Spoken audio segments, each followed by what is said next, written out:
Give him back. Rainwater dripped from my jacket onto the apartment hallway floor. Across from me, he crouched down with my cat comfortably asleep in his lap. My cat. The same cat that hissed at every human being on Earth. Except him. Interesting, he said, scratching under her chin. She doesn't seem to want to leave. I clenched my jaw. From inside his apartment came the excited thump of paws. His dog appeared at the doorway, tail wagging so hard it nearly knocked over a plant. The trader immediately jumped beside my cat. The two animals pressed against each other like lifelong best friends. I stared, because 20 minutes ago, I'd been searching the entire building for her. And somehow she'd ended up here. Again. He looked up, amusement flickering in his eyes. You know, he said, for someone who claims to hate dogs, your cat spends a lot of time at my place. The hallway suddenly felt too small, too quiet, too crowded. Then my cat opened one eye, glanced at me, and climbed even closer to him. I had no idea why that bothered me so much. Welcome to BL Without Labels, where the story isn't defined by words. Stay with the story. Support us. Chapter 1.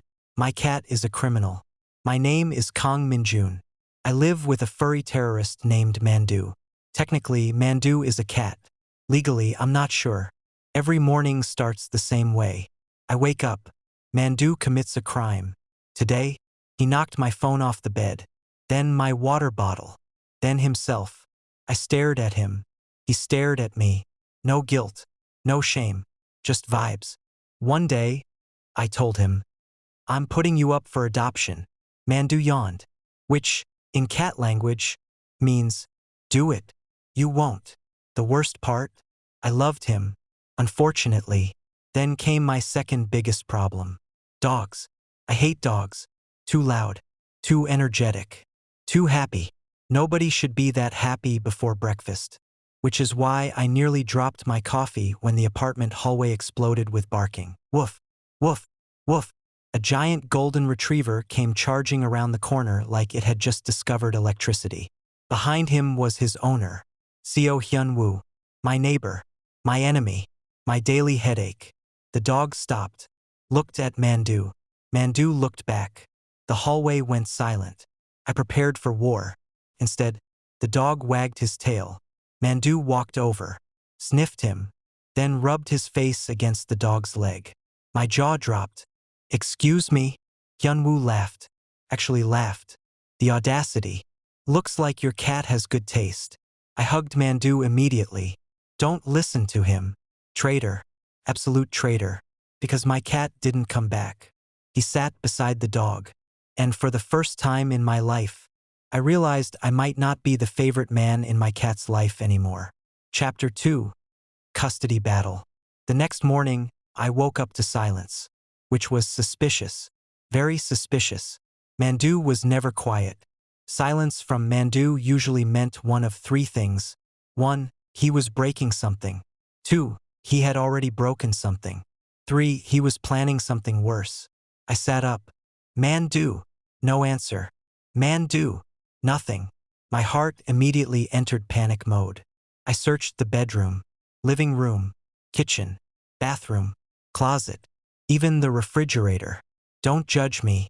When you live with a cat, logic leaves your body. Then I noticed the front door, slightly open. I froze. No. I ran outside, and there he was, my son, my child, my tax deduction, sitting comfortably in front of Seo Hyun-woo's apartment, beside that giant dog, like they paid rent together. The dog spotted me first. His tail started wagging so hard I thought he might achieve flight. Mandu didn't even look at me. Not once. Wow, Hyun-woo said from his doorway, coffee in hand. He usually waits until the third date before moving in. I pointed dramatically. Give him back. He walked here himself. He's being manipulated. By whom? Pointed at the dog. That thing. The dog barked happily. Hyun-woo looked offended. Tteokbokki is a gentleman. Tteokbokki eats leaves.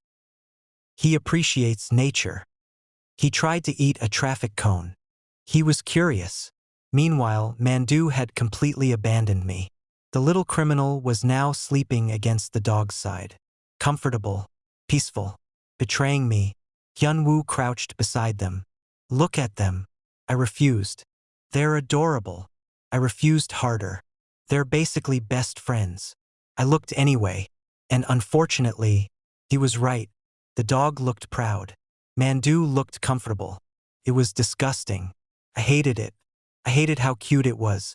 And I especially hated Hyun-woo's stupid smile when he caught me staring. For 1 second, only 1 second, I forgot to be annoyed. Then Hyun-woo smirked, and the moment died instantly. Don't worry, he said.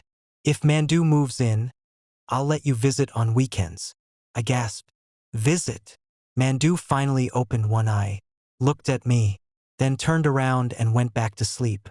The betrayal was so severe I almost needed medical attention. Chapter 3. I am losing custody. I had a plan. A brilliant plan. A foolproof plan.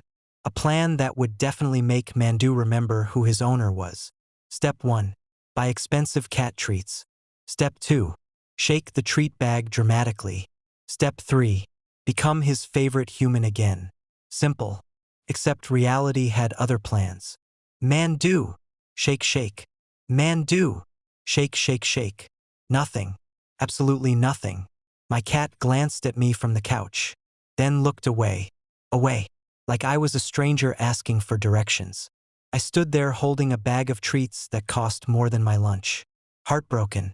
Offended. Financially damaged. Then a knock came at my door. I opened it. Big mistake. Because standing there was Seo Hyun-woo. And beside him, Tteokbokki, the giant golden retriever. The moment the dog saw me, his entire body started vibrating. Tail wagging. Eyes shining. Pure happiness. Oh no! The dog charged forward. I barely had time to react. Suddenly he was nudging my hand, pushing his head against me, demanding attention, demanding affection, demanding everything. Why is he touching me? Hyun-woo laughed. He likes you. Tell him to stop. Tteokbokki wagged harder. Oh my gosh. The dog sat directly on my foot. Directly on my foot, like it belonged there. Hyun-woo. Your dog is broken. No. He thinks you're his friend. I'm not. The dog licked my hand. Traitorous warmth spread through my chest. Absolutely unacceptable. Pointed at him. Don't do that. Tail wag. Stop. Tail wag faster. You're not winning me over. The dog rolled onto his back. I stared. The dog stared. Hyun-woo stared. A long silence. Then my hand automatically scratched his belly, because apparently my body enjoyed betraying me too. Ha! I looked up. Hyun-woo was smirking. I immediately stopped. I was checking for injuries. Of course. Professional inspection. Naturally. Meanwhile, Mandu had appeared in the hallway. I smiled. Finally. My son.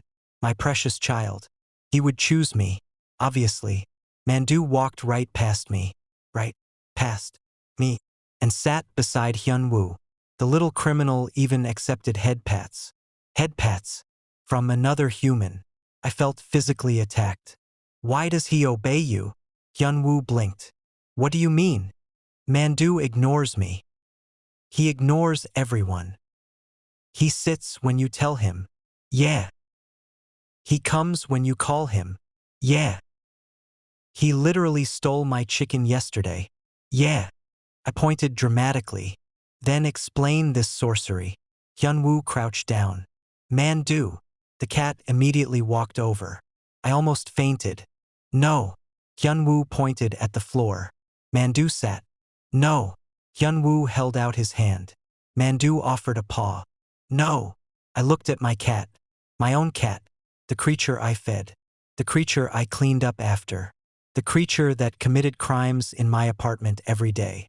And he had the audacity to become obedient for someone else. Mandu. Nothing. Mandu. Nothing. Mandu. The cat yawned. Hyun-woo burst out laughing. The worst part? His laugh was annoyingly nice. Warm. Bright. Dangerous. I hated it immediately. Then Tteokbokki nudged my arm again. And somehow, between the disloyal cat and the overexcited dog, I realized I was losing control of this entire situation. The terrifying part? I wasn't sure I wanted it back. The next morning, I opened my apartment door and found both Mandu and Tteokbokki sitting outside together, waiting for someone. The problem was, they weren't looking at me. Chapter 4. The Cat Thief. I used to think my biggest enemy was Seo Hyun-woo. Turns out, my biggest enemy was my own cat, because Mandu had officially moved out. Not legally, emotionally. Every morning he disappeared. Every afternoon he disappeared. Every evening he disappeared. And where did I find him? Hyun-woo's apartment. Every single time. This is kidnapping. Hyun-woo looked up from his textbook. Mandu literally walked here. Manipulation. He knows how doors work. He knows betrayal. The traitor in question was currently sleeping on Hyun-woo's couch. Not mine. His. I felt sick. Come here, Mandu. Nothing. Mandu. Nothing. Mandu. One lazy eye opened, then closed. I was being ignored in front of my greatest rival. Again. Hyun-woo was enjoying this far too much. The worst part? He never missed a chance to annoy me. Not at home. Not at university. Not anywhere. Especially class. Unfortunately, we were in the same department. Unfortunately, our professors loved group projects. And unfortunately, Hyun-woo sat directly behind me. Every single lecture. Tap. Something hit the back of my head. I turned around. Hyun-woo was looking innocent. Too innocent. Suspiciously, what? You threw paper at me. No. Another paper hit me. I slowly looked down, then back up. He was fighting for his life, trying not to laugh. I wanted him expelled. Immediately. Later that day during class. Buzz. My phone vibrated. A message. From Hyun-woo.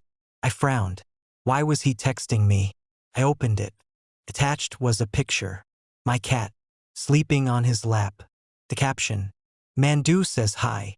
I nearly stood up in class. The audacity. I replied instantly. He is my cat. 3 dots appeared. Then, not according to him. I looked back. Hyun-woo was grinning.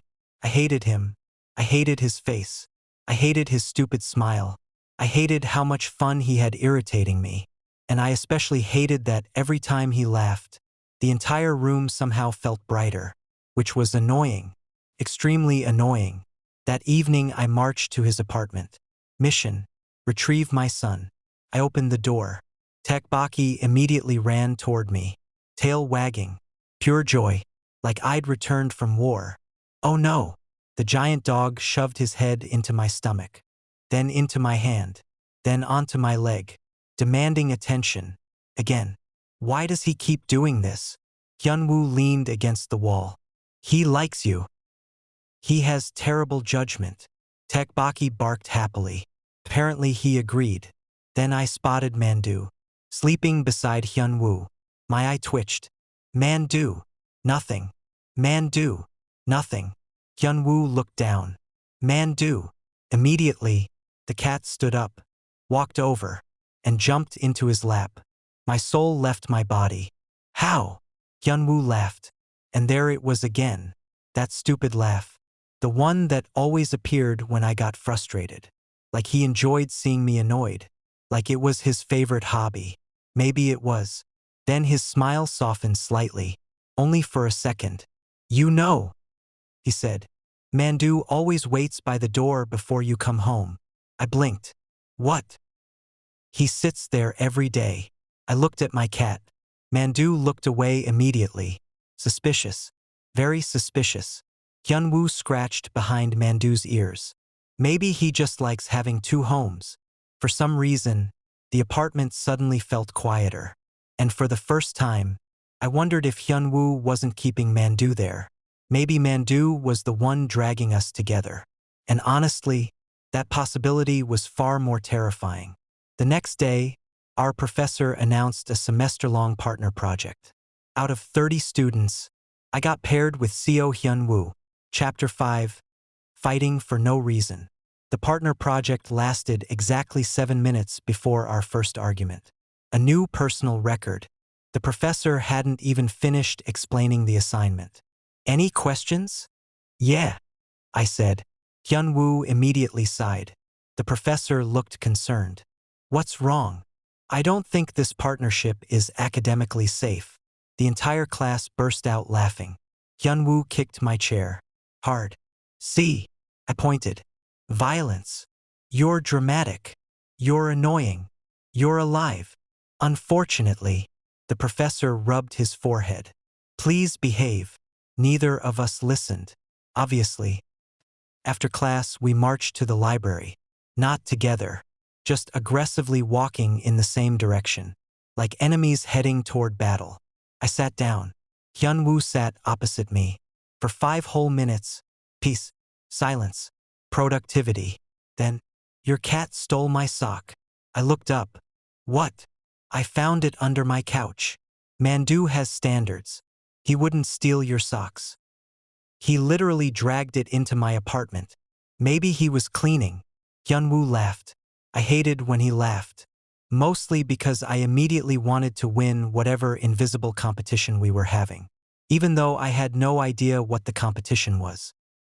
That evening things got worse. Much worse. Because I found Mandu. Sleeping. In Hyun-woo's hoodie. Not beside it. Inside it. Like he paid rent there. I picked him up. Mandu. Nothing. Mandu. Nothing. Mandu. One eye opened. Then he went back to sleep. I looked at Hyun-woo. You did this. I did what? You brainwashed him. Into liking soft fabric? Don't act innocent. Hyun-woo folded his arms. I think you're jealous. I nearly dropped my cat. Jealous? Yeah. Of what? Me. The audacity. The confidence. The complete lack of fear for his own safety. I pointed dramatically. Nobody is jealous of you. Sure. Absolutely nobody. Okay. I would rather argue with a wall. You do. The worst part? He had a point. The argument continued all the way into the hallway. Neither of us remembered what we were arguing about anymore. Only that we needed to win. Somehow. Some way. At any cost. Then Tteokbokki appeared. Tail wagging. Happy. Excited. Completely unaware of the tension. The giant dog walked over. Sat between us. And looked back and forth. Back and forth. Like a referee. Then, he placed one paw on my foot. And another paw on Hyun-woo's. Silence. We both stared at him. The dog wagged harder. Proud of himself. Like he'd solved world peace. Hyun-woo snorted. I tried not to laugh. Failed immediately. For a second, just 1 second, the fight disappeared. And somehow that felt more dangerous than the argument itself. Because arguing with Hyun-woo was easy. Not arguing with him, that was becoming a problem. Then Hyun-woo looked at me, smiling. That stupid smile again. And suddenly I couldn't remember what we'd been fighting about in the first place. That night my phone buzzed. A message from Hyun-woo. Just one photo. Mandu asleep. On his bed. Using Hyun-woo's arm as a pillow. Caption. Your son has chosen his favorite parent. Chapter 6. Wait, what just happened? Stop following me. I'm literally walking home. Then walk somewhere else. Hyun-woo laughed. I hated that laugh. Mostly because I was starting to expect it. Which was a problem.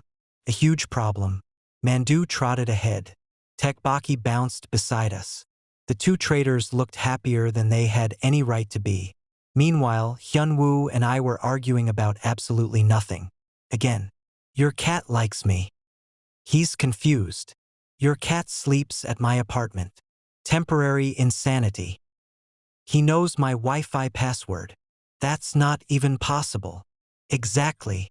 I rolled my eyes, then kept walking, then stopped. Because Hyun-woo wasn't beside me anymore.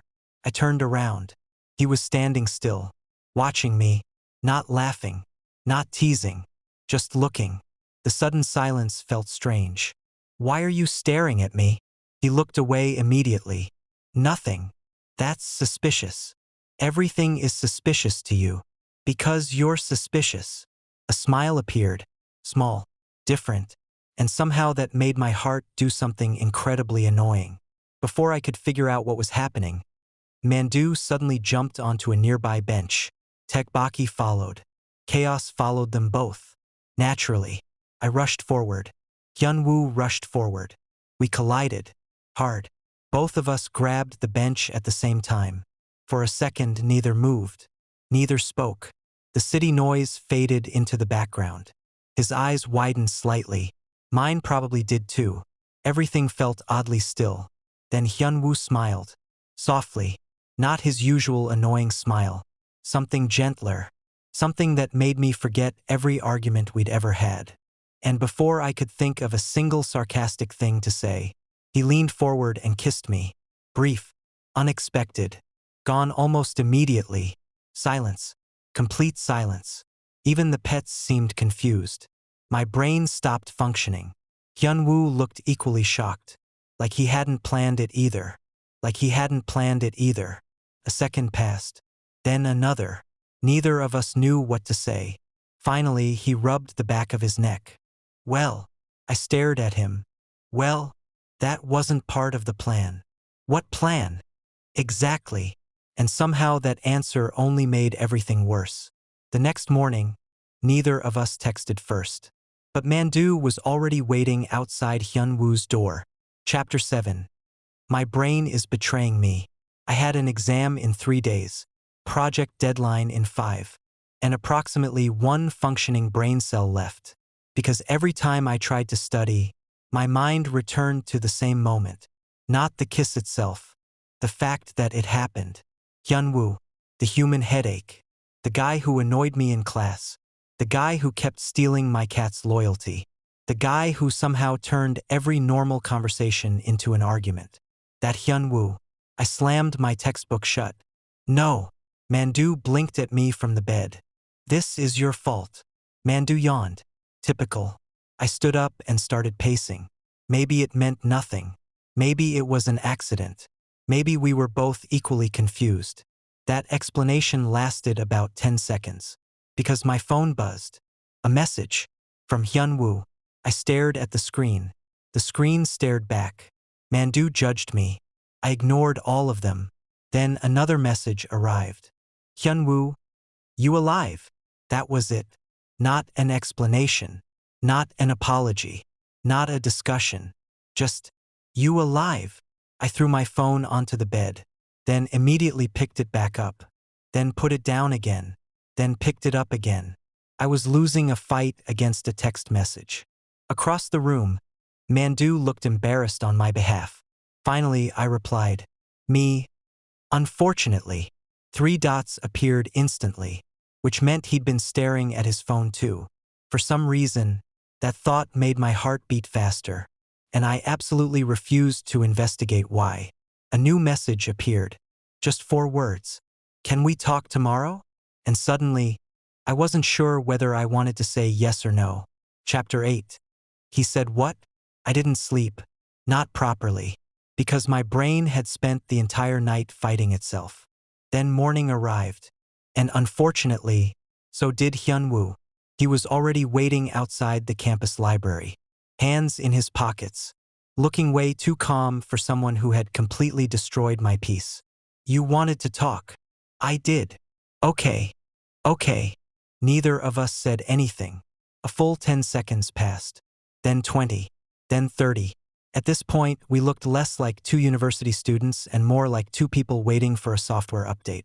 Finally, Hyun-woo sighed. I'll just say it. My stomach dropped. Why? No idea. But it did. I like being around you. I blinked. That's unfortunate. I know. And concerning. I know. And possibly a medical condition. Hyun-woo laughed. Wrong move. Because his laugh always made things harder. Not easier. Then he looked at me again. More serious this time. The smile disappeared. And suddenly the air felt different. Min-jun. Oh. He used my actual name. Nobody uses someone's actual name before saying something normal. I immediately became suspicious. What? I think. He paused, which somehow made everything worse. Then he finished the sentence. I love you. What? I stared at him. The trees, the sidewalk, the passing students. Everything felt normal, which was strange, because my brain had just exploded. I'm sorry, I said. What? I think I heard that incorrectly. His ears turned red. No. You heard it. Say it again. No. Good choice. Hyun-woo covered his face. I started pacing. Immediately, like a man trying to escape his own thoughts. You can't just say that. I know. You definitely can't say that before lunch. I know. That's not a morning conversation. I know. A few students nearby started watching. Neither of us cared. I pointed dramatically. You annoy me every day. I know. You steal my cat. I know. Your dog sits on my feet. He likes you. That's not the point. Hyun-woo was trying very hard not to laugh, which only annoyed me more. Then something unexpected happened. Mandu appeared, out of nowhere. As always, the tiny criminal jumped onto a bench. Tteokbokki followed seconds later. The two traitors sat side by side, watching us, judging us, like they had been waiting months for this conversation. Hyun-woo looked at them, then at me. I don't need an answer today. The teasing was gone. The jokes were gone. For the first time, he sounded nervous, which somehow scared me more than the confession, because Hyun-woo was never nervous. Ever. Then he smiled. Small, awkward, real, and walked away, leaving me standing there, completely confused, completely overwhelmed, and absolutely furious, because somehow, the thing bothering me most wasn't that Hyun-woo loved me. It was that a tiny part of me had been hoping he would say it. That night, Mandu refused to sleep in my room. He scratched at the front door until I opened it, then ran straight to Hyun-woo's apartment. 5 minutes later, my phone buzzed. Hyun-woo, your cat keeps bringing me your socks. Chapter 9. This is definitely a trap. It was 11:47 p.m. when disaster arrived. Disaster's name was Tteokbokki. The giant dog casually walked into my apartment, into my room, onto my floor, then flopped down beside my bed, and refused to move. I stared at him. He stared at me. We both knew something suspicious was happening. You're working for him, aren't you? Tail wag. Exactly. Suspicious. Very suspicious. I tried treats. Nothing. I tried toys. Nothing. I even tried reasoning. Tteokbokki, your owner lives literally 10 steps away. The dog yawned. I was losing an argument to an animal. 10 minutes later, knock, knock, knock. I opened the door, and there stood Seo Hyun-woo, holding a pillow. Pillow. I immediately pointed. No, I didn't even say anything. You brought a pillow. I can't sleep without my dog. Liar. Probably. At least he was honest. Unfortunately, before I could close the door, Tteokbokki spotted him. The traitor started wagging his tail like a helicopter. And somehow, 10 minutes later, Hyun-woo was sitting in my room. I still have no idea how that happened. 1 second I was saying no. The next second he was making himself comfortable. It felt like being robbed by someone polite. Mandu sat beside him. Of course he did. My own cat had completely switched teams. Why are you smiling? Hyun-woo looked up. I'm not. You are. Maybe. Stop. No. I regretted opening the door. I regretted everything. Then silence settled over the room. Not awkward. Not uncomfortable. Just quiet. The kind of quiet that felt unfamiliar. Because for months we'd been arguing, laughing, fighting, competing. And now neither of us had anything to say, which was somehow worse. Mandu jumped onto the bed. Tteokbokki followed. The bed immediately lost half its available space. Great. We've been evicted. This is your fault. Everything is my fault according to you. Correct. Hyun-woo laughed. I rolled my eyes, but a smile escaped anyway. The traitor was contagious. A few minutes later, the room grew still. The pets were asleep. The lights were off. And for once, nobody was arguing. Then Hyun-woo's voice broke the silence.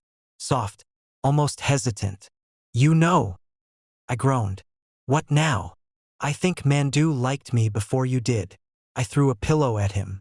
His laughter filled the room. And annoyingly, I found myself laughing too, which was dangerous, very dangerous, because somehow, without noticing, this had started feeling normal. Chapter 10, You Didn't Answer. The room was dark, too quiet, which was impressive considering there was a giant dog and a criminal cat sleeping somewhere nearby. I shifted, then shifted again, then immediately regretted letting Hyun-woo stay over, because apparently he moved in his sleep. A lot. Stop moving. I'm not moving. You just moved. That was 5 minutes ago. That counts. A pause. Then a laugh. A quiet one. The annoying kind. The kind that somehow sounded different at midnight. I pulled the blanket higher. This is your fault. Everything is my fault. Correct. Another pause. Then, Min-jun. What? You never answered. My stomach dropped. Immediately. Of course that's what he wanted to talk about. Not the dog. Not the project. Not the fact that my cat had basically abandoned me. The confession. I stared at the ceiling. Suddenly very interested in the ceiling. I know. Okay. Neither of us spoke. The silence stretched. Longer. Dangerously longer. Then Hyun-woo sighed. Not frustrated. Just nervous. Which felt strange. Because I'd never seen Seo Hyun-woo nervous before. Not during exams. Not during presentations. Not even when Tteokbokki ate an entire birthday cake. But now he sounded uncertain. I don't need an answer right away. His voice was quiet, honest, and somehow that made everything harder. Because if he had been teasing me, could have argued. If he had been joking, could have yelled. But he wasn't, and that left me with absolutely no idea what to do. I closed my eyes, trying very hard not to think, which naturally made me think even more. Beside me, Hyun-woo laughed softly. You look stressed. I'm stressed because of you. Fair. Very fair. Another silence. Then somewhere in the darkness, Mandu meowed. Tteokbokki barked once. The two troublemakers had probably started this entire mess months ago. I blamed them completely. Then Hyun-woo spoke again. So, I groaned. So, can I at least know if you hate me? I opened one eye, even though he couldn't see it. For some reason, that question was easy. Much easier than all the others. No. The answer came out immediately. No hesitation. No thinking. Just truth. The room went quiet again. And for the first time all night, neither of us sounded like we wanted to argue. Then Hyun-woo chuckled. That's what I thought. And somehow, that confidence annoyed me almost as much as the butterflies in my stomach. Chapter 11. You're full of yourself. Even though we both know it already. I grabbed the nearest pillow and launched it at his face. Unfortunately, Seo Hyun-woo had spent his entire life being annoying. So naturally, he caught it. With one hand. The show-off. His grin immediately doubled in size. Pointed at him. Stop that. Stop what? That face. What face? That stupid face that says you think you've won. His grin got worse. I have won. I gasped. Actually gasped.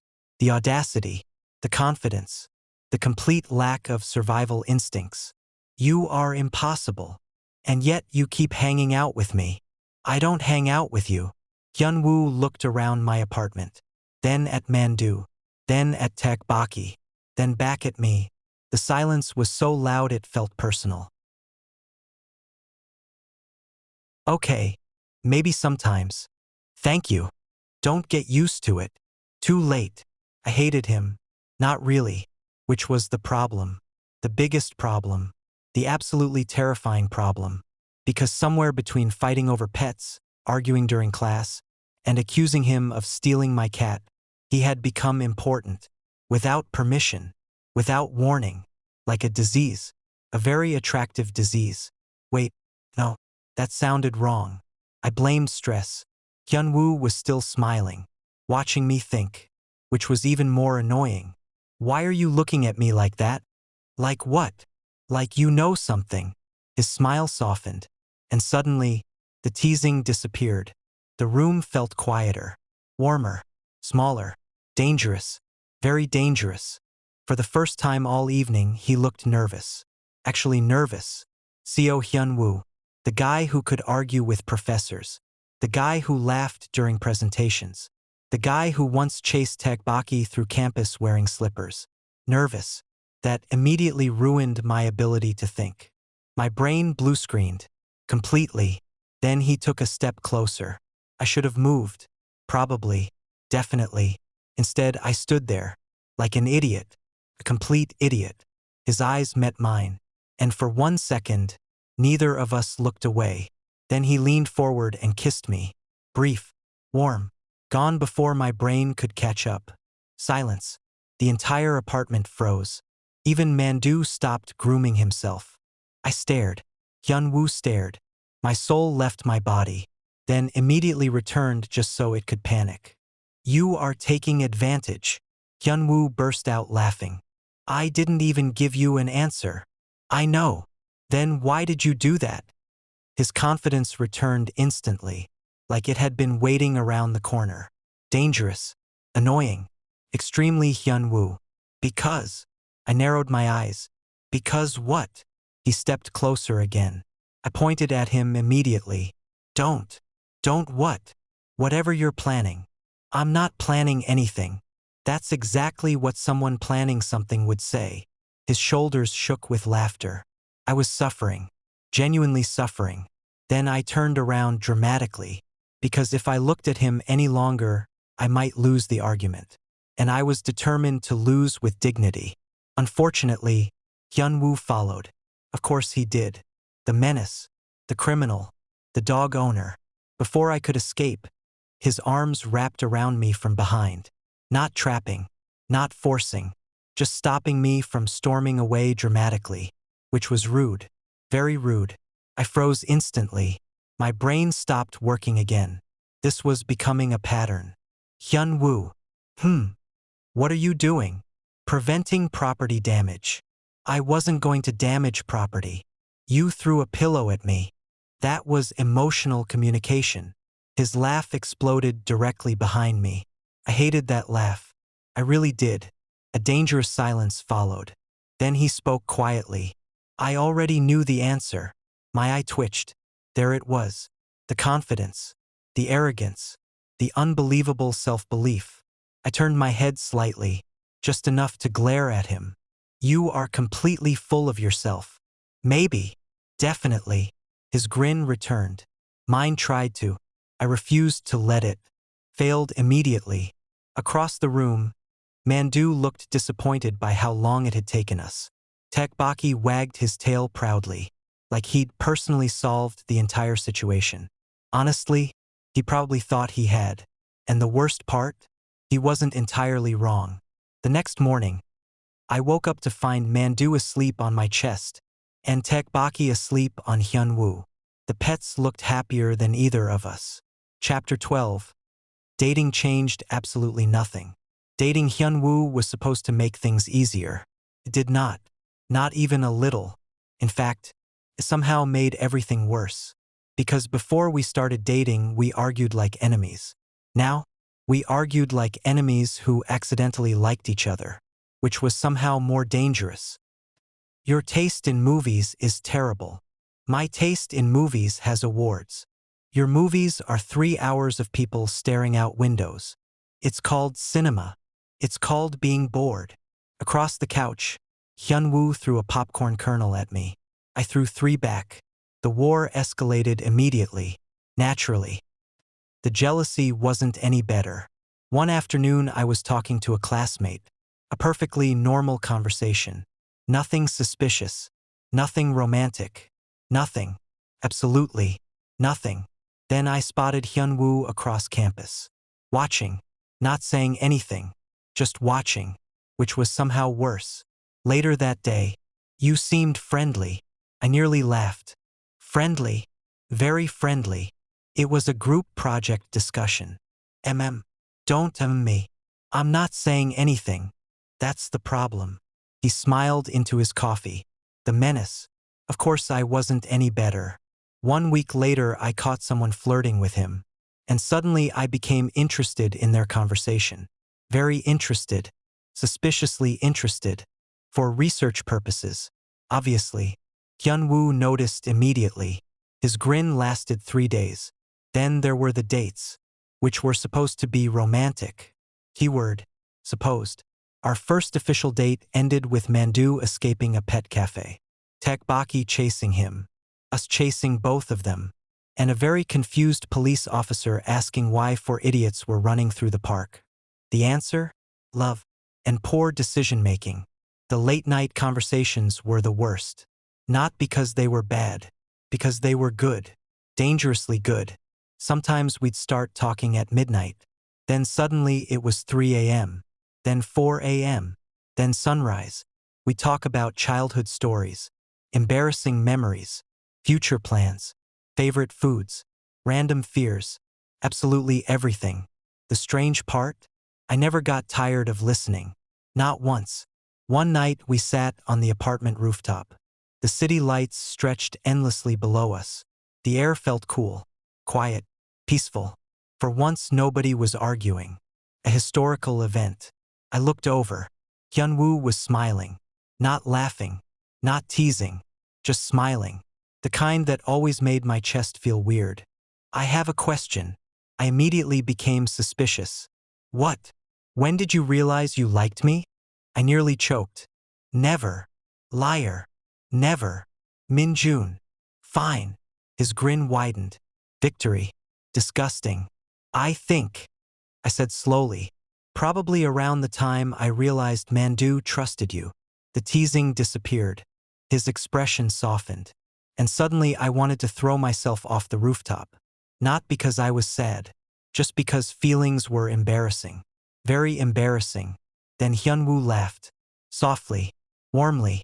The kind that no longer annoyed me. Which was honestly the biggest plot twist of all. A few minutes later, my phone buzzed. A photo. Sent from Hyun-woo. I opened it. It was a picture of me. Taken 10 seconds ago. Looking directly at him. Caption. Caught you staring. I immediately shoved his shoulder. Delete that. No. Delete it. No. Hyun-woo. No. Dating him had changed absolutely nothing. And somehow, that was my favorite part. And hook. That night, Mandu chose my lap. Tteokbokki chose Hyun-woo's. For the first time in months, nobody switched sides. The family was finally balanced. And our love will last forever. The end. Thank you for watching. Bellavi followers, I reach 4,000 hours in watch hours, which is not easy. Thank you for your support. But many listeners are not subscribed yet. Kindly help me to grow my channel. Do follow and like the video, share with your friends. Thank you.